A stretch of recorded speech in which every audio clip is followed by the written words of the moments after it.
Hello, welcome to Farmgate. I'm FFINLO COSTAIN, editor of 8.9.com. There are many reasons for farmers to engage with their communities and many ways to make farms community-facing enterprises. Land can be used philanthropically to support community growing and allotments. Farmers can welcome small land-based businesses as community landlords, or communities themselves can purchase a farm through share offers and make decisions together about how that land is used.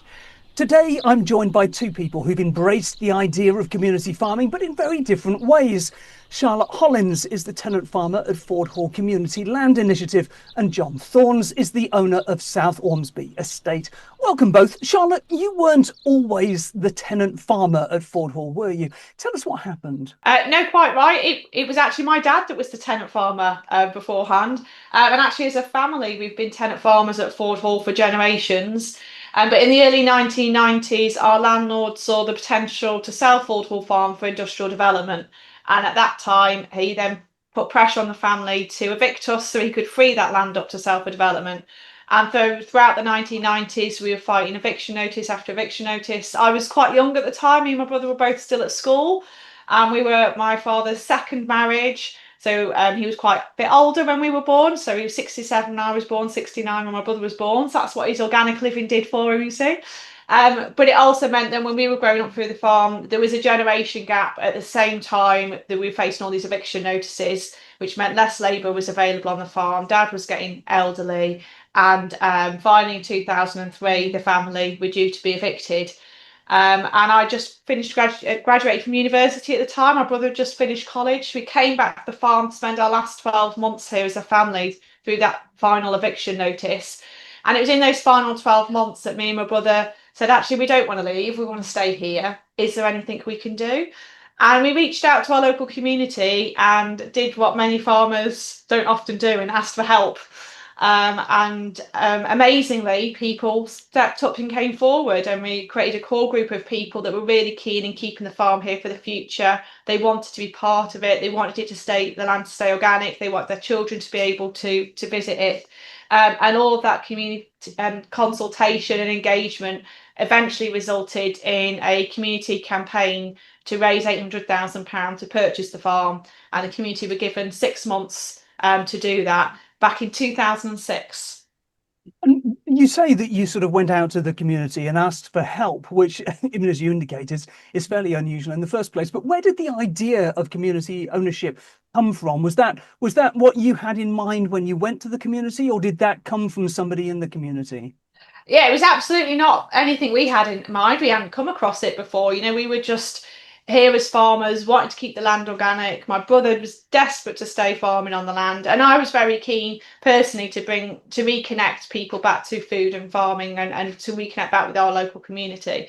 And it was actually through speaking to our local community and asking them where they wanted the farm to go, both 10, 15 or 50 years down the line, and putting that where we wanted it to go as farmers, that created this community ownership structure, really, where the community would own the farm, would utilise it for community benefit, would safeguard its future, and we would be the tenant farmers continuing to farm the land, but with a long-term security. So with a 100-year or more tenancy agreement, which we've since been given by the community. So we have that security of tenure. We can live in the farmhouse. We can have a livelihood on the land. But simultaneously, the land is also used by the community for community benefit.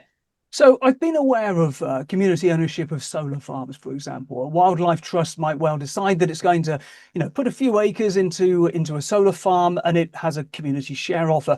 And it's fairly clear about, why one would invest in that, what those shares are worth, what that return is likely to be over the course of time. What's in it for the shareholder in a community farm sort of instance? Yeah, it's a great question, and you can set community shares models, community benefit societies as they're called, up in many different ways. It's a very flexible legal structure. We're a charitable community benefit. It's a Fordhall Community Land Initiative, and the price was set at £50 for our community shares, but they're completely non-profit making, so they don't return a financial dividend. They are lifelong shares. They can be passed down in a will. And we didn't really know why people would want to buy shares when they first set it up. It was set up by a very small group within the community and ourselves. But actually what we learned as the campaign grew and as we put it out there, that people really do care about food and farming. They care about our land being safeguarded to produce healthy, sustainable food. They want to be part of it. And actually, their return, so many of our members have come back to us and said it's far outweighed any kind of hopes and ideas and dreams that they had when they first bought that share, because they are part of the journey of the farm forever.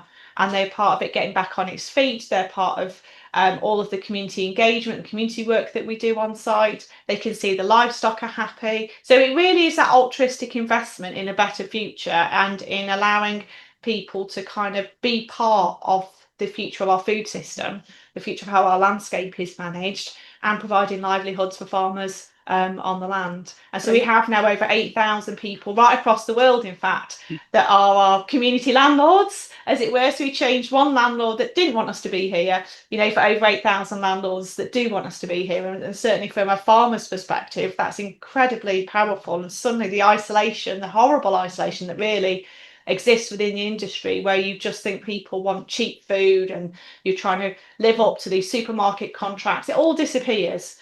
Because you suddenly have this community of interest, this community of people who really care about you and what you're doing and your livelihood on the land and are wishing you well. And that's an incredibly powerful powerful feeling to have kind of sent back to you. 8,000 landlords sounds like a recipe for quite a lot of challenges there, but we'll come back to that and how that's managed and how you sort of streamline that decision making perhaps a bit later on. Now, you talked about the way in which your father was a tenant farmer, that this was that the community buyout was a response to the landlord ultimately wanting to sell off the land for development, and then they stepped in. Was it always inevitable that you and Ben would become the tenants in that new deal? Was that sort of part of the deal? I think it was to begin with, but a lot part of that was because it was a very much a farmer-led campaign. So we were working with the community on it, but we were kind of putting in so many of the hours to kind of help with the fundraising and kind of support that journey forward. And part of the reason the community wanted to safeguard the farm was because our family turned organic just after the Second World War. We had such a strong local history and heritage to the local area. However, what's important to them for the future is that it stays as it is, being farmed, supplying local food. So if our tenancy ends in the future and neither our children take on succession rights in that tenancy between me and my brother, then the Fordhall Community Land Initiative is there to offer another long-term tenancy to somebody else coming to the industry. So it has that security to the local people that this will stay as a working farm with community access. Whereas if it's in private ownership, you don't necessarily have that security because it very much depends on who owns the land at that time and their motivations. Now, John, your farm isn't community owned, but you're actively encouraging and recruiting people to come and take advantage of that land that you own. Tell us about the background of you taking hold of that farm and those sorts of decisions. Yeah, thank you. We've been at South Ormsby for about 8 years. I was born a farmer's son. I went to agricultural college and then I came back to farming about 8 years ago, and we bought South Ormsby. And my keenness has always been, wherever I live, to work with the community. So I've had businesses in the past where I've worked with a community where people have been walked or pushed to work. And to me, it's the way everything works. So at South Ormsby, we're looking for it to make it a place that's really good to live, work and play. And so we're encouraging people to come and live on the estate, work on the estate and play on the estate. We've got about 20 businesses so far. We've got about 10 that have just come in the last couple of months. I'm looking for about 500 in total. I mean, we're 5,000 acres. I mean, that's only 1 per 10 acre. When I look around at the old buildings or the deserted village, there was hundreds of houses, maybe 1,000 people here. I'm working on the land now. We've maybe got 10. My keenness is to have people growing things, making things, selling things, and local people eating and using them. And what were you doing before, John? What sort of gave you the opportunity to be able to buy 5,000 acres of farmland? I got very friendly with banks, and that's one of the reasons that I could buy it with a huge loan. But I've been in dairy, in computers, in IT, all sorts of businesses. I used to work in London quite a bit, but I'm looking to I am using those skills. I had incubator units in London for education and IT, and now we've got incubation units here for agriculture, for making things, whatever people want to do. We have days where people can come and tell us their dreams. Yeah, I've always dreamed about growing dried flowers. I've always dreamed about making this out of grains. I've always really wanted to grow historic grains. So our job is to help them make that dream come true. And in terms of those businesses that you've already got there, I guess what you're talking about is, an incubator setting in a rural setting. What sort of businesses are they, and how, and are they businesses that you're actively supporting in some way? Have they come there partly because you're supporting them, or are they sort of, independent and just getting on with things themselves? A bit of both. I would say they come under our wing. So some could be funded by ourselves as a share ownership, but others just need the security. So an example would be a lady in a neighbouring village was walking dogs and making quite a good income out of it, and she wanted to develop that in a paddock for doggy daycare. And so we said, we've got a house where we will welcome you and your family. We've got a paddock that we'd love you to have for your dogs. We're happy for you to walk your dogs in this area. Come and join us. We've got a school opening up next week for, probably excluded pupils. And so there's 10 or 20 pupils coming. The school's not been open for 40 years. I'm really keen on hearing children's voices in the village again. And when we talked, about you being a community landlord, I wonder if you could tell us what that means. Perhaps it's a phrase that I've kind of put into your mouth for you, but there's a difference, isn't there, between just being a landlord and it's not a charitable enterprise. It is a community enterprise. And how does that sort of differ? A community enterprise, in a sense, and I think most farmers are keen on the community, or were in the past keen on the community. So we've got a pub in our village. It's very much about keeping that pub alive. It's not my pub, but I think about it as my pub, and I'm keen on getting them extra business, on putting some events that give them people there. We've got a garage next door that mends cars, and I'm always trying to make sure their business is thriving. So it's very much about supporting people in the community, but it's not just businesses. It's about social. It's about putting events on. We've recently started a Wednesday club for old people where they come and they have produce that we've grown on the farm. They come and eat it, talk about what they've done in the past, because these are people who've been here maybe for 50 or 60 years, and they go home not only with a full stomach, but also a little less lonely. And within the businesses that you have there and that you're hoping to attract in the future, are you sort of trying to create diversity amongst those businesses so that you have a sort of happy and thriving community of people on that land, rather than, I don't know, for example, having 500 doggy daycare centres? Yeah, no, it's very much about looking at the land and having, as you say, diversity through that land, because diversity makes us stronger. Being able to have food that we've made here, having drink that we've made here, in the pub, having discussions about artisan produce and how we're doing it, about how one group of people are treating a piece of land differently from another treatment, about how we've got more birds in a certain area. It's all about how the community feel about it. John, lots of people buy farms, but there aren't many people who buy farms who then try and share that farm with, up to 500 other people, other businesses sort of coming on there. Why is this approach important to you in terms of, the sort of ethics and philosophy behind it? Why is that important? And also, what's happening to the land in the meantime? Presumably you're farming that yourself in some way. Yeah, so we farm it organically. We grow a very diverse crops that we use ourselves for different products.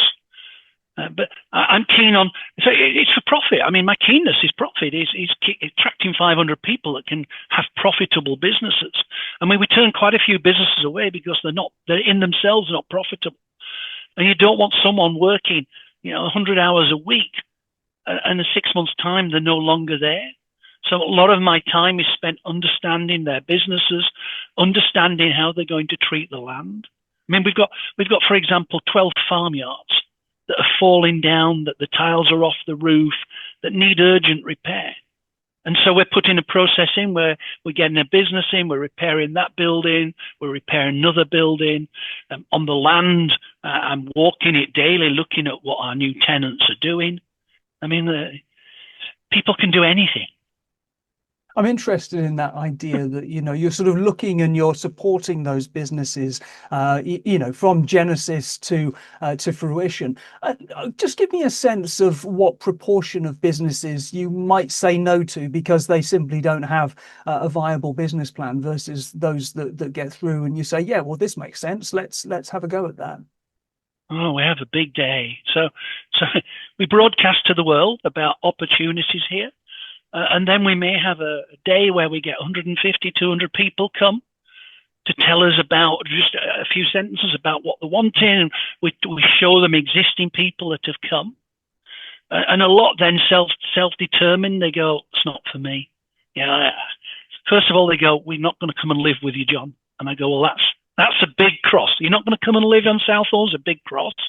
Second is maybe the family's not prepared to move. Maybe the family's not prepared to put the effort in, because this isn't just an 8-hour day. It's a 24/7 experience. So, and then when we get down to the business plan, a lot of rural businesses just don't make money. So it's about helping them think about, it's not just a lifestyle. If you can't make money, you're not going to have this lifestyle. So I would think out of every 100 businesses, maybe 1 or 2 we would offer.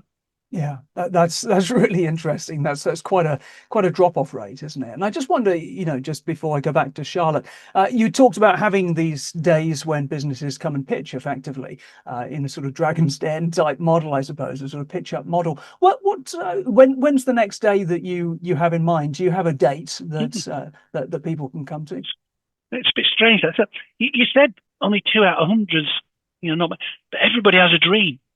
So, I mean, there's millions of people out there that have got a dream. So I know we got 200, and again, people have different dreams as they go on. So someone's dream this week might be changed slightly for next week. We're still going through our last 150, 200 people. Every weekend I go out and Justin, my MD, goes out with 2 or 3 people, and we show them around what we've got, and we have a cup of tea, and we watch the birds in the sky. We go to the pub and we might have a drink, and we talk about and let them soak up the atmosphere as to what we've got. And it's really not us saying yes or no, it's them. They will work out if it's right for them.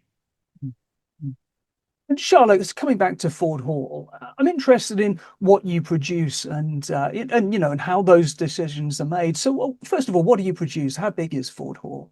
Yeah, so we're 120 acres of pasture land, and with woodlands, spring-fed pools and streams. So we're a livestock farm, and we produce beef, lamb, and pork, which we have done for the last 40, 50 years. Prior to that, we were a dairy farm. We were actually one of England's first commercial yoghurt producers back in the 1950s and 60s. But yeah, beef, lamb, and pork is where we sit at the moment. But I guess as a community-owned farm, we're not just producing the livestock on the land. The Fordhall Community Land Initiative is also here utilising the land for community benefit and running a whole number of projects that benefit the community, including running, your school visits right throughout the year, but also residential. So we've got accommodation on site for up to 30 people. So we do youth group or adult residentials on site. We provide access to green space, free public access through our farm trails. We have a care farm that supports adults with learning disabilities. We have a youth project that supports vulnerable young people, so an alternative curriculum project where they will come to us weekly. But we also have yurts which we rent out for glamping. We have a cafe on site. We have a meeting room. We also host weddings and community events.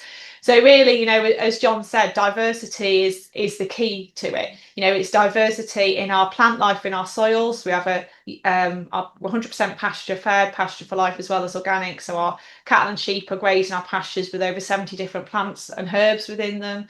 We have a huge number of different trees. So wildlife and biodiversity is really important on site, but the biodiversity of our activities and the people that come is equally as important as the biodiversity above and below the soil on site. There's a phenomenal sort of number of different enterprises that you've got within there, different activities, different land outcomes that you're talking about. How did you come up with that design? Was that something that was designed by the community through conversations with the community, or are these all ideas that you and Ben have had yourselves? No, none of them are our ideas.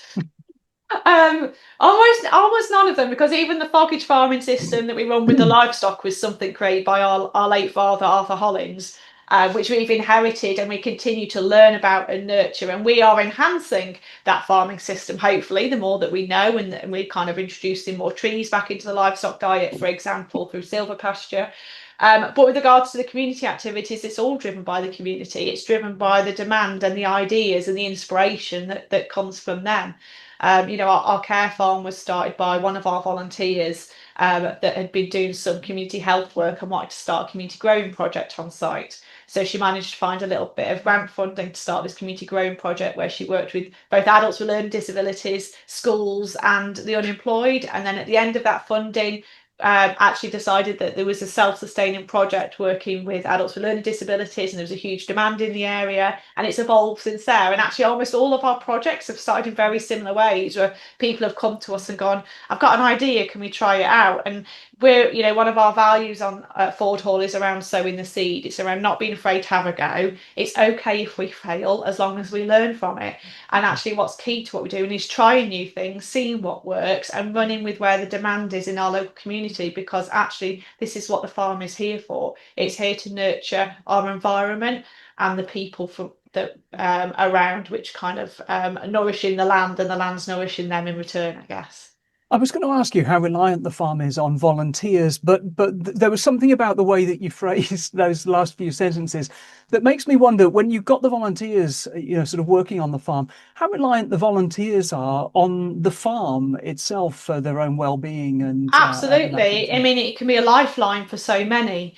And I will just explain as well, Finland, there's a distinct difference between where people work and don't work on the farm. So, as a tenant farmer, we run the livestock on the farm. It's a normal limited company. We're a normal tenant, as normal as can be in the situation that we're in, I guess. But it's a farm business tenancy. And then you've got this community landlord, which owns the farm, but is on the same piece of land, also running their own activities for community benefit. So where the volunteers come in, and actually the Fordhall Community Land Initiative has a staff base of about 30 people as well, alongside that, delivering all of those activities. That is around but separate to the working farm. And so we're very much, it's a symbiotic relationship between the two. We very much work together, but equally we are quite independent. So volunteers don't work with the livestock, for example, but they would work on our community projects. And just in terms of that livestock, which sounds like it's the sort of the key element of the farm bit of the business, the food producing bit of the business, I suppose. What happens to that? Is that sort of selling into long supply chains, or are you selling that directly? How does that work? Yeah, well, obviously being 128 acres of 100% pasture farm, and the livestock only eat pasture, then it's a very extensive system. It's a system which is very much looking at the quality of the livestock we produce rather than the quantity. And it's viable because my brother and I sell direct to the public. So from the time we first took on the tenancy from Dad back in 2003, to now, 2004, sorry, then we've sold direct to the public, because me and my brother knew the only way we'd be able to keep the farm viable as a business was to do that. So there's a butchery on site, we hang our own meat on site, everything comes back here. We sell direct to the public through our farm shop, but also there's an online farm shop, so we sell nationwide. And my brother has diversified over the years, and also does event catering at some of the big shows like Edgbaston Cricket Ground and others, where he'll go and sell his sausages and burgers from food trailers.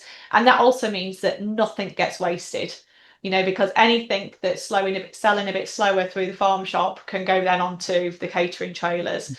But we sell everything from every animal, including the bones, which people are using to make bone broth. But it does rely on selling direct. And if we weren't selling direct, then the farming system that we have would be forced to intensify to create the volumes that we would need to create to get that value back from the produce. And how do other people in the area feel about the community aspect of the farm? Do you have any antagonism coming from any sort of areas of the community, or is everybody just generally pretty supportive? Well, it's varied over the years. So, we're actually about to celebrate 20 years in community ownership, and the support we have from the community now, and the relationship we have both with the residents and the farming community is very different to how it was when we were first campaigning back in 2005-6. So back then there was a lot more. I could call it animosity, but I think it was because people just didn't understand what it was that we were doing. Community ownership back then was very new. Community shares was very new. People didn't really know about it. You didn't have the myriad of community owned shops, pubs, wind farms, and so forth that you have today. And so I think people were more suspicious than anything else. And actually, a lot of the farming community also were like, Fordhall's doing something weird again. They were weird when they went organic just after the war. They were weird when they made yogurts, and they're weird now they're doing some hippy dippy community ownership thing. And Ben and I just had to stick to it because ultimately we were being evicted by the family. We had nowhere to live and we had no money. So we had nothing to lose in some respects, but we cared so deeply about this land and about the farm and about our family's heritage and about taking that forward. But because we were the ones fronting the campaign as well from a public point of view, even though we had this kind of fantastic community around us and we had this amazing board of directors that were helping to guide everything, our faces were the ones in the press releases and doing the TV coverage. And so there was a lot of people thinking, everyone's just giving Charlotte and Ben loads of money to buy their farm. No one gives me money to buy my house. And there was that kind of like that animosity towards us because of that. Which was quite hard because that was from local people and it was from our peers in the farming community. But actually, after the success, after the farm went into community ownership, and we went around and we did a lot of work going around to speak to people to try and explain that all we've done is change one landlord for a whole load of landlords. We still don't own it. We've got long-term security through a tenancy agreement, but that money hasn't come to us. And actually, it was the local landowners and farmers went, oh, so now you've got potentially 8,000 people to your farm shop. Well, now it makes sense. And actually, it was only the economic value potentially they could see in it that made sense to them, rather than actually what it brings is this huge resilience and security, which we just don't have anymore on the land, which predominantly is to do with how high land prices are. And actually, that was the huge barrier that community ownership overcame for us, and it's the biggest benefit it's given us ever since. It's really interesting because you've explained that really well, that sort of sense of why it was that people were antagonistic towards the idea in the first place. Because, at the end of the day, it's a piece of land. What difference does it make to anybody else what you're doing on that piece of land if it's being farmed? I mean, it's being farmed in a similar way to the way that it was before. What does it matter to other people? But how long did it take for you to sort of win the community round, and how did you go about doing that? You talked about sort of engaging and having conversations with people, but was it, you presumably didn't go round every house and have a conversation with everybody individually? Were you having, or perhaps you did, but were you doing community meetings? How did you go about sort of breaking down that animosity? Yeah, definitely didn't go around to everybody's house. There were not enough hours in the day for that. But we did lots of talks to WI groups, Rotary, social clubs and that kind of thing. We invited people constantly onto the farm and reminded them that it's free public access. Come and visit us, come and find out about it. We also kind of did a lot of work through our members. We have a lot of local shareholders, of course, and kind of encouraging them to be advocates for us, which they have been absolutely amazing doing. And part of the reason that we raised such a huge amount of money in such a short space of time back in 2006 was because each shareholder that got involved with Fordhall became an advocate and helped spread our message, and that's been really important. But to be honest, it took years, Finlo, and I think, we produced a book even at the time of 2008, The Fight for Fordhall Farm, to tell the whole story. We continue to send press releases out reminding people every time, we are tenant farmers, we don't own this land. This is owned by you, it's owned by the community, this is your voice. We reiterate it at every AGM. But almost it's taken the last 20 years to the point now where everyone in our local community is proud of Fordhall. they celebrate it, they understand it, they go, this is this great place on the outskirts of our market town, which supports our community, which does lots of amazing things for our community, which is an advocate for the vulnerable people within our community, which welcomes everybody. And I think ultimately these things take time, and as long as we continue to be proactive throughout that time and not let the bad comments get us down, and keep celebrating the good comments, I think that's really important as well, because otherwise you start to believe all the bad stuff if you listen to it too much. Yeah. You focus on the gold rather than the sand that's going through the sieve. Absolutely. Yeah. I'm interested as well, just again before I go across to John, about the importance of repetition in messaging and being able to say the same sort of golden nuggets, the same good things time and time again. And I'm aware, when I've been sort of involved perhaps in similar things where you might have the same individual and you have a conversation through a group or directly with an individual, and by the end of that conversation that individual is feeling quite supportive and their view has changed, but then they go away and have a conversation with somebody else who sort of raises a concern, and you're kind of straight back to square one. So were you coming across people, I mean, for example, I'm not suggesting it was this specifically, but within the WI, somebody who was particularly antagonistic, who, you get to the end of that conversation, that meeting with that group, and they'd be broadly supportive, but then you go a week later to a church group and find that same person who's sort of gone back to square one and become antagonistic again, and you've got to sort of go through those same key positive messages time and time again. Of course you do, and sadly most of that was from people within the farming community, and I think that's because it's a community that's been really downtrodden over the years and has had lots of pressure on it and is extremely stressed and doesn't feel like people care. And so it is that kind of, when you go back to friends and family at home or colleagues and you're having that negativity fed back to you, you zone into it and start to believe it again and go, oh, that little bit of hope or positivity that was out there, that can't be real, or that's got something else about it that's made it possible.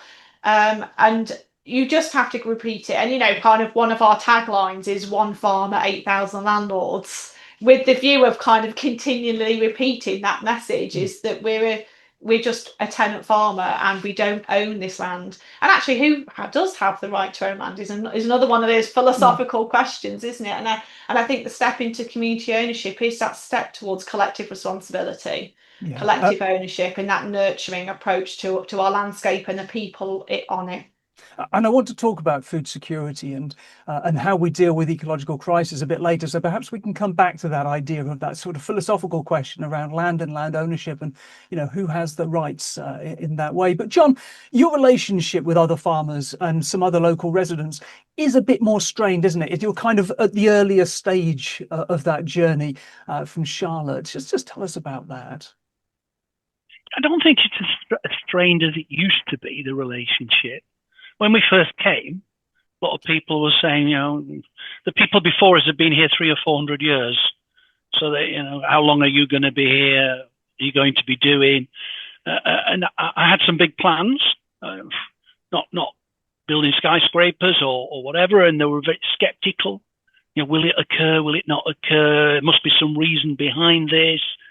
Why is he inviting all these people? Why is he letting them park in his field when they come? Why is he put a couple of compostable toilets in for people walking? Why has he opened more paths up for people walking? And a lot of farmers and local people said, we came here for peace and quiet. We came here because it was tranquility. And I'm very keen on maintaining that, but my keenness is sharing that with others. And so in talking to farmers, which I do a little bit, they were going, well, you're not a real farmer. A real farmer has tractors and does the land and grows crops. And they go, you're not, you're more interested in visitors and how many birds you've got and, growing crops, but the crops have all weeds in them. It's a bit strange what you're doing. And I think how we've got over that, not yet with the farmers, but with more local people, is actually having days where I lead about 200 people and with a microphone, and we walk a few miles and we show them the buildings that we've created. But more importantly, they talk to the people inside those buildings that live there. the people inside those buildings that work there. And they're going, well, this is strange. They're saying the same words that John's saying. John said it would be warmer in the houses because he was going to put underfloor heating in and insulate and these people are saying the same. And this business has come from a few miles down the road and they're really going places that they're not going to spoil the area. Well, this is strange. He's doing what he said he was going to do. So that's just been interesting. I think with farmers, they are a little bit more on board. They started to talk about how they can, not from me, but how they can use less fertilizer, how they can make maybe more profit from less. So I think times are changing, but as Charlotte said, it's hard for farmers. If they're doing what their dad did, and a lot are doing what their dad did, if they don't make big changes, they're not bringing enough money in. And they see me and they go, you brought 10 new businesses in. I say, yes, and they're paying me something for rent. It may not be a fortune. And I hear you thinking about 500. Yes. Well, that's not going to be good. All those cars and all those people. I said, well, they aren't cars and people. They're going to be the community. You say that it's become a bit less strained. How long have you been there in terms of, building up the community that you have so far? Has it just been a year? Has it been 5? Oh, no, 9. No, we came 9 years ago. We used to live in a street where we had neighbours, and we found it quite difficult to understand why we hadn't got neighbours. And so part of my keenness, we're just converting the big house that we used to live in here to one where we share it with, I suppose, people that want some tranquility, and people are going, well, you're going to have neighbours, John. I said, well, all my life I've had neighbours. It's not a big thing. I'm interested in this idea of building a community or rebuilding a community. And obviously, couple of hundred years ago, there would have been a much bigger community there on that site. But when you're talking about the fears of the existing community, whether that's farmers or people who've always lived there or people who've bought that land or bought that house, from coming out from an urban setting because they wanted that tranquility. The idea of cars and lots of cars, you just talked about saying it's not just about cars. Maybe there won't be that many more cars. It's about changing the community. That sounds like it could be quite scary in itself, the idea of creating a new community that people don't have control over, because, certainly in a lot of villages around the UK, that growth or shrinkage happens relatively gradually, and people, I think, often feel they're able to mold new people that come into the community to make sure that they're one of us. And you having a whole new community, potentially 500 new businesses, that's quite a big change that you're talking about. It is, but luckily the land's in one block, and we own most of the houses in that block. So nothing happens quick, but people unfortunately do die. So when they die, people go, I wouldn't mind that house. And we're going, well, are you bringing a business with you? Are you bringing something with you where you can no, I just want a house. And we're going, well, it's not just a house. It's part of a community. We want people coming in with skills. But again, they could be a retired person with skills. It could be a retired person that's got a family in the area. So it's quite broad. But I think the animosity doesn't come from within the estate. It comes from outside. It comes a lot from people that have actually moved from maybe the South, London or Milton Keynes or to this area, thinking that it's a lovely, tranquil place. And they're often retired. And often those people actually come for our services, because in their village, they don't want a garage. In their village, a pub late at night maybe isn't the thing they want. So I see ourselves as a place where we actually offer services for maybe 10 miles in the distance, where people can come and spend their pensions. And you were talking earlier on about the way in which, your business hub, what you're trying to build there is sort of creating this incubation center. But I'm sort of thinking that it's not only about, economic incubation, it's also about community incubation. And I wonder, when you're talking to people and trying to, get them to come and form their businesses and take part in the community there, you're talking about a lot of these businesses are 24/7 operations, which it is with farming, but you're also looking for people who might be interested in joining or starting the local Amdram group, or being part of the WI, doing stuff with the local schools. Is that part of the conversations that you're having? When I interview the family, it isn't just the wife or the husband that I'm interviewing. I'm interviewing the whole family. What if it's the wife that's coming to do flowers? What's your husband going to do? What's your partner going to do? We've lost a lot of children, a lot of young people from the area, and my keenness is bringing people back with ideas. And again, there's some conflict of cultures there. They're going, most people in this area are over 65. Within 5 miles of here, a lot of people over 65. And I'm bringing people from university that are 25, 30. I'm bringing people that I'm careful who may be coloured, who may not follow the traditional marriage guidelines. But that makes us a much stronger community. It makes us open to accepting things. So it's not just about the land or the people. It's about community's perspective, and that's and that gets me into some deep water sometimes.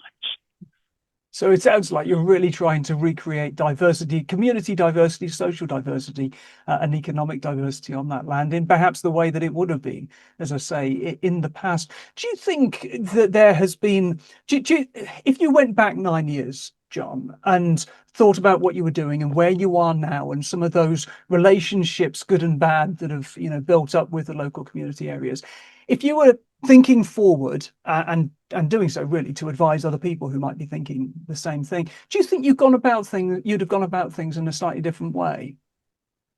It's been a big learning curve. I've always been into agriculture in the sense of understanding it from a milk perspective, because I used to be. I think if I gave them some advice, it would be finding similar people or finding advice. I spend a lot of time at conferences, understanding and watching what people are doing. So I got a lot of advice over the years from Pasture for Life, particularly the members for Pasture for Life, the people that are doing it on a daily basis. If I've got a problem, I can go to 50 people and go, I've got a problem, I've got a drought, what do I do? I'm thinking about this. And they'll come back with 5 or 10 ideas. I love going to the Real Oxford Farming Conference, where you sit next to someone and they go, oh, do you live in Oxford? To them, and they go, yeah. Oh, I say, where do you live? I say, it's quite expensive. Oh, we live in the top of a tree, John. We're just trying to save some trees on the bypass.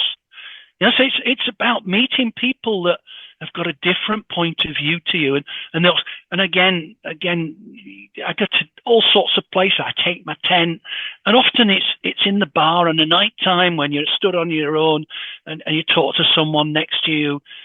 And actually, they give you inspiration because they're doing something amazing. I go, oh, I could take that back with me.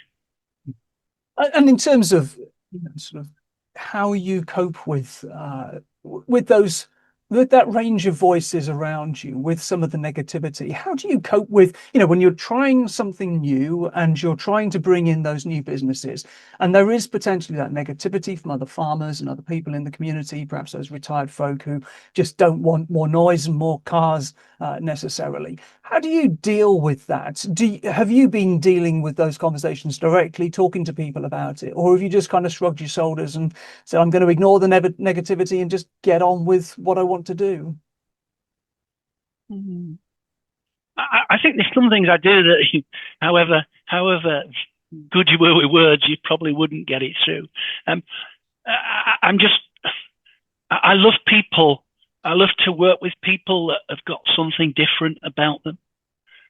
We've just got someone that's an amazing artist, and he makes sets for I don't know what you and me, we've got raves for DJs, and we've given a bit of land, and we've said, if as long as you get all the right licenses, you can have a rave there if you've got your sets. And he's got so much skill. And a lot of people I'm working with, either the 10 or 20 we've got now, or some that are coming on, They're just amazing people, but they don't actually fit in to being normal. And you know, I see myself helping protect those. You know, a lot of people come and go, yeah, I want to grow this, but everybody says I can't. I said, well, why can't you? And they go, I don't know. I said, well, why don't you come for a few months? We've got property where you can come for a few months. Why don't you come for a few months?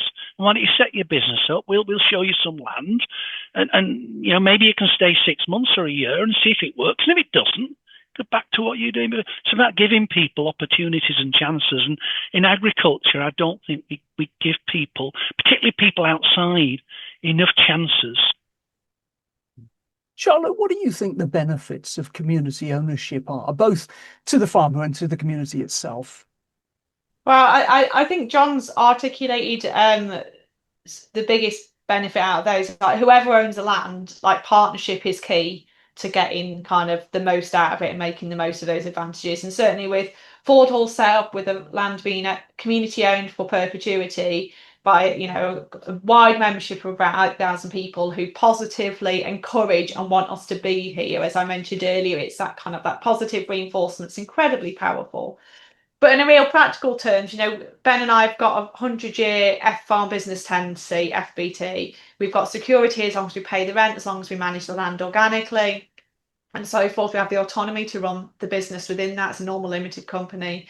But then we have this community landlord that, as I mentioned before, that uses the same land for community benefit. So suddenly, farms, as you mentioned, Finlo, used to be so connected to our local communities. They were central to local communities. So many people worked on farms, played on farms, socialised on farms, helped at harvest time. All of your kind of folk festivals and that celebration around big fires would often happen on local farmland. Everything was naturally sold locally. And then we've moved into this world really over the last century, which has become so disconnected that farmers are so isolated. We have so few people working on the land, just bigger machines. We have fewer people kind of renting and managing land, working on the land, and slowly less and less people owning the land as well, or more, you know, not like John, but kind of unfortunately more disconnected people sometimes because it's seen as a financial asset. And actually what community ownership does is it breaks down so many of those barriers. And in doing so, you're also creating this really loyal, stable and resilient customer base with this reciprocal relationship that works both ways. And at the heart of this, we've got a really strong combined vision, which gives strength and unity for an agro-ecological approach to farming, to managing the land. And together we're able to help influence and support others on their journey too. So it's been far more than we could ever manage. I mean, I was very excited going into community ownership. Ben was very worried when we first started this journey. Is there suddenly going to be 8,000 people that tell me what to do? Well, I didn't know it was going to be 8,000 at the time, but anybody, you know, our shares are open to anyone coming in. As long as you've got £50 and you can pay that £50 in instalments, you can become a member. So there isn't really a barrier to that. And it's one member, one vote, one share. Not one share, one vote. So if someone owns one share or 50 shares, it remains completely democratic as an organisation. So in one sense, it can be quite scary because you're opening this up, the leadership really of that piece of land open to whoever wants to be part of it. But actually what we've found is it's been such an incredible, amazing, positive journey that's given so much more strength to the farm as a whole, both now and in the future, than we ever thought it would. I'm really interested in the difference in scale because you're talking, Charlotte, about 120 acres, and there's an awful lot of sort of, you know, give and take and sort of push and shove between you and the community, lots of sort of community design as well as your own design. And John, on your land, you've got sort of 5,000 acres, and it sounds to me like you're better able to sort of, you know, think of yourself a bit more like a sort of an old-fashioned castle where, you know, you don't necessarily have to take the opinions of other people around you so much into account, and you're able to get on with what you want to do, with delivering the kind of community benefit and economic benefit that you can do because you have this larger property and you're able to just get on with things. Actually, scale helps me in that I can employ people that are good to do a job. And I mean by that, I have someone who manages the land. So it's one that my total employee is one person to manage the land, and we have no tractors. We use our neighbours. We work with our neighbours, about 15 neighbours, to help us work the land. And I have an MD who's got the skills of talking to people, of helping people, about bringing them on. But it's not only that; it's about then getting experts. So we're nearly self-reliant in electric. So we have solar. We're just looking at wind. We're looking at water, so that all year round we've got enough electric for the community. We've got our own springs and water, and it's about looking how we can manage our springs and waters. We manage our own sewage system. It's quite expensive, but what that does is it brings it back to people, the people that are coming. You know, I'm talking about electric, and they go, "No, yeah, we just plug a plug in." I said, "No, we make it here." What about, we use a lot of water? I said, "Well, where are you going to get that from? Because if it doesn't rain and we don't get much water, you've got to be a bit careful. You can't irrigate your tomatoes every day. You're going to have a few issues. And if you're making a lot of waste, where's your waste going to go? How are you going to?" So it's bringing people really back to thinking about their livelihoods, their life in a system. Charlotte, I'm wondering about whether it makes a difference, whether proximity makes a difference, whether when your shareholders are local, they have a different relationship with you to the people who are much further afield, perhaps international. And you talked about having, 8,000 shareholders. And I'm interested in the degree to which you have autonomy over what you do on the farm, and whether it's, and just, I guess, how people get involved in the governance of the farm. Yeah, I mean, with the Community Benefit Society, community governance is absolutely key. But equally, there's a tenant farmer on site, with a long-term tenancy. So within our tenancy agreement, we have autonomy within that to manage the land, look after the livestock. As I said earlier, it's a farm business tenancy. It's a normal limited company then that runs the farm. We've got a staff of 5 or 6. We also run the farm shop and butchery on site. And it's a normal limited company. He pays a rent, just like any tenant would. But we have this community landlord with 8,000 members. We have an elected board of 13, which are volunteers from our community. We have a permanent seat from our tenant farmer. So my brother actually sits as a permanent seat on the board. So there's always that close communication between the two. And then, as I mentioned earlier, a lot of the projects run by the Fordhall Community Land Initiative come from the voice of the community. But we have to be conscious that the land is tenanted to a tenant farmer. So anything that we do on the land can't hinder the farm business operating really in any way.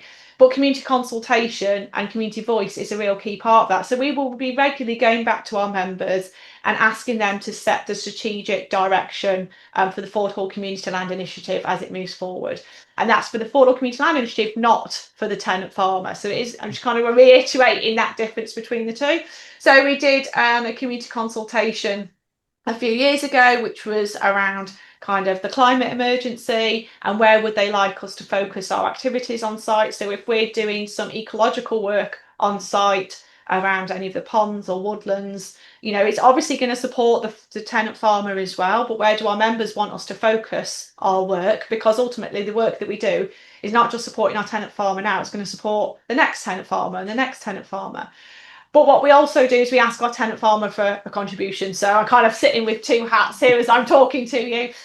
So we've just done a silvopasture project with our members who funded a lot of tree planting. But as tenants, we also put money and funds into that because we know that's going to benefit us in the short term. But because we've got a lifetime tenancy here, then there's that incentive to invest in the land and invest in the soil, because we know that we're going to reap the benefits of it, and we're hoping that either of our children will take on the tenancy and will also reap the benefits of it. That's one of those other benefits of community ownership, is it takes that barrier of short-termism out of the way because of land value has been taken out of the equation. And I didn't mention this earlier, I'm just going to come to it if it's okay with you, Finlo. There's, land values in this country are escalating very fast. It's very scary. You can't afford to buy a piece of land, pay that mortgage off on a farmer's income. It's pretty much impossible. So unless you come into the industry with a huge amount of money and financial capital behind you, it's very difficult to enter the industry.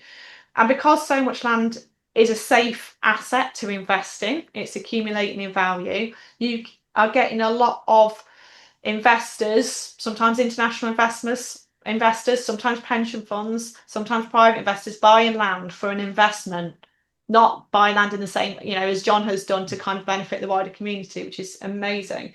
But when you buy land for investment, you don't give a long-term tenancy because it devalues that land. The moment the Fordhall Community Land Initiative offered Ben and I that 100-year tenancy, the farm that they bought for £800,000 was worth less than 400,000 because for the next 100 years it can't be sold for anything other than a working farm with a sitting tenant farmer.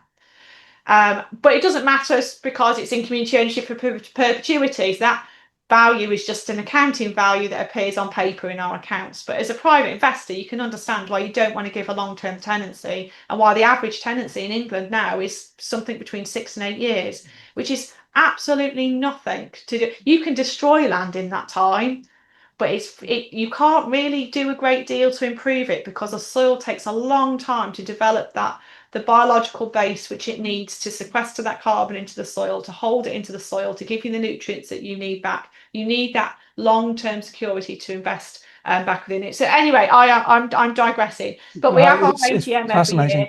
Yeah. We have our members, they have a vote at our AGM, but we do wider consultation that isn't just for those that attend locally, but it's either a postal vote or an online vote. So we get the voices of this wider community of interest, helping us shape our strategic vision as a piece of land that's offering a livelihood, that's benefiting our community as we move forward. And that brings in so many fantastic ideas. But I think having such a big community base and a wide community base, which is community based of interest, also strips out a lot of the bias that you get when you have such a large voice directing it forward, and you end up with a huge group of people that care deeply about the land, that care deeply about the local community that's benefiting from that land, and care deeply about the environment. And that comes through time and time again in the consultation that guides our strategic direction going forward. And our board of directors are really only there as a voice from the wider community. So they are then enacting that voice in the business plans and so forth. Thank you, Charlotte. That's really, really interesting and absolutely fascinating. So thank you for that. Just before I sort of go back to John and we start to round out the programme, you've been involved in other community buyouts since the purchase of Fordhall. Were those other farms sold using a similar structure? And if people are interested in, buying shares in a farm, are there farms that are sort of currently or about to go to market that are selling shares? Absolutely, and many of them are following a similar model, and the aims and objectives of each one of those kind of land-based project varies, depends on who's driving it and whether it's farm-led, community-led, and what the need is within that community, which I think is quite right. They're often have quite a regenerative or organic focus, which shows what the wider population is looking to achieve from the food that's being produced. That people are looking for food security, they're looking to benefit the climate. And community benefit societies and community shares offer that perfect mechanism to combine those two together. And there are definitely initiatives available at the moment that are looking to kind of raise money by shares. And we do a lot of work supporting other land-based community enterprises through Cooperatives UK and Plunkett UK and kind of mechanisms. They fund my time so I can give it free out to others, which is amazing. But Babbinswood Community Benefit Society, based in North Shropshire, they need to raise £1.5 million by the end of September. So they have a tight deadline. They are also selling £50 non-profit making community shares in a charitable community benefit society, and they will ultimately buy as much land as they can with the money that they raise by that deadline before the rest of it goes on the open market. And again, that land will be safeguarded for livelihoods on the land, to retain its organic status, and to provide community and wildlife benefit. So and there are more coming along. That's Babbinswood community farm, in North Shropshire. You can Google it, come up on Crowdfunder. yeah, fantastic. And if other than Babbinswood, because I'm sure that people will listen to this podcast after that deadline has gone, as well as before that deadline, are there sort of hubs where people can find out about this thing, or do people essentially need to stumble across these opportunities? There isn't yet something that holds them all in one place. And actually that is something we're in discussions as a group of community-owned farms across the country of kind of working out how we increase the profile. At Fordhall, as we celebrate 20 years in community ownership, our share offer is still open. We've never closed it. And because we have such a wide community base, which is always evolving and growing and changing, and we're looking also about whether, do we use that national membership to help take on other farms ourselves, which might be a new venture. But I'd certainly say Plunkett UK and Cooperatives UK, if anyone's thinking about it, if anyone wants to kind of go down that route, then that's the first port call. If you're not sure what's in your area and I might have an idea, then do get in contact with me at Fordhall Farm as well. I think we're all about building the connections, because the better the web, the more connected we all are, the stronger each of these projects can be. But there are projects in all places across the country. Fantastic. Just before we finish, I just want to sort of look to the longer term and think about the way in which the world is changing and the ecological crisis is deepening, and the effect that that's likely to have on community and on land access, land ownership, and the way in which engaging with the community at this stage might help with that future going forward. And so, John, resilience is a real buzzword in agriculture. And if we're looking forward a couple of decades, there is this expectation that the mass urbanization of the Industrial Revolution will start to reverse as people face into the ecological crisis, which means a re-ruralization, ostensibly in response to food insecurity, which could create serious pressure on the land, with people potentially forcing access to be able to grow what they need. Do you think that a community approach to farming, whether it's the type of approach that you have or the approach that Charlotte has or anything else, developing that relationship proactively with people around you now at this stage could actually help to mitigate against that sort of possibility of forced access, where you have something which is much more sort of communities working together to produce what's necessary? Well, I see myself as a steward, and I don't see ourselves passing on to the next generation. I might have another 30 years if I'm lucky. But my keenness is starting with the public now, or 5 years ago, helping educate them about what it is to live in the countryside, how we should be looking after it, how they should be looking after it, how they should be working with each other. A lot of these people come because they're in a street and they don't know the neighbours, and everybody's dropping litter and no one's fighting for each other. So what I'm looking to create is a community where those stresses and strains are taken out. And then looking to the future, it's only going to get harder with more people living in the UK, with all the droughts and things that are going to happen on the continents. But it's about working rather than top down and the government going, this is how it should work. My keenness is hearing the people in the pub, hearing the people in the cafe, hearing them on the street. What do they want? What would make their community work better? Not for living there, but working there and playing there. And Charlotte, essentially the same question to you. What do you think about that sort of creation of resilience through community engagement? Do you think that community involvement, community business models can help to create greater social resilience and stability? Yeah, 100%. And I think the value of community empowerment, of community ownership, it comes collective responsibility. And I think that collective responsibility, then you start to absorb knowledge in a different way. I think you have empathy to those around you in a different way, and to the environment as well. And I think for us to be resilient in the future, we can't be in a place where we start fighting for each other, where we can't pushing and pulling for food and land, because if we get to that point, then you're on a very quick downwards spiral. Whereas actually, if we can be in a point, which actually happened through COVID, where we supported each other in our community, where the barriers that were there before did start to come down, and actually we said, just how do we work together to make this work? How do we put the right people in the right places? How do we look after the most vulnerable in our community?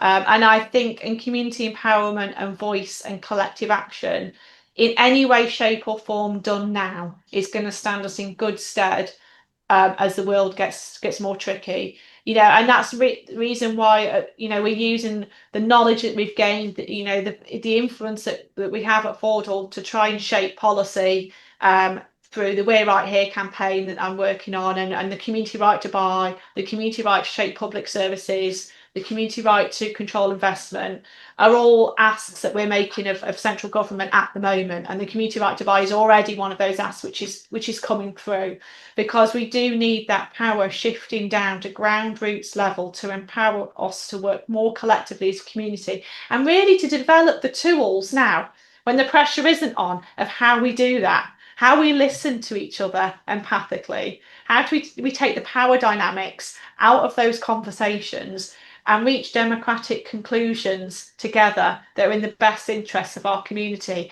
It's actually a real cultural shift for the vast majority of people to work in that way, whatever class or community you come from. And actually, we need to be practicing that as much as possible now, because as the world gets harder to live in, we're going to need those skills, I think, to survive. And when we've got those skills, the creative solutions that come out of that conversation, that creative working, that approach when we all care about each other, you can get some really amazing things happen, and it doesn't have to cost a lot of money. That's fantastic. There's so much to think about in what you've just said, and from both of you, it's just been fascinating. Loads of food for thought there. But that is all we have time for. Of course, if you want to find a farm that you can buy a community share in, then we've talked about Babbins Wood. So just Google Babbins Wood, and that share opportunity is there until the end of September 2025. And of course, Fordhall Community Land Initiative is still taking new shareholders, I think. So I'd like to thank my guests, JON THORNES and Charlotte Hollins. And if you've enjoyed listening, please come back and listen to more. Tell your friends, like us, review us, and share our links. Farmgate is the highest ranking UK podcast for regen farming and food security, and Farmgate leaders, Wheat from the Chaff, Nature Friendly Farmgate, and our Filling the Funding Gap series are all available on the same Farmgate channel if you just scroll back in your podcast feed. Farmgate is part of 8.9.com, the land use news channel, which is sponsored by First Milk, Pelican Ag, Rural Solutions, the Usk Catchment Partnership, Agrolo, and individual donors. I've been FFINLO COSTAIN. Bye for now.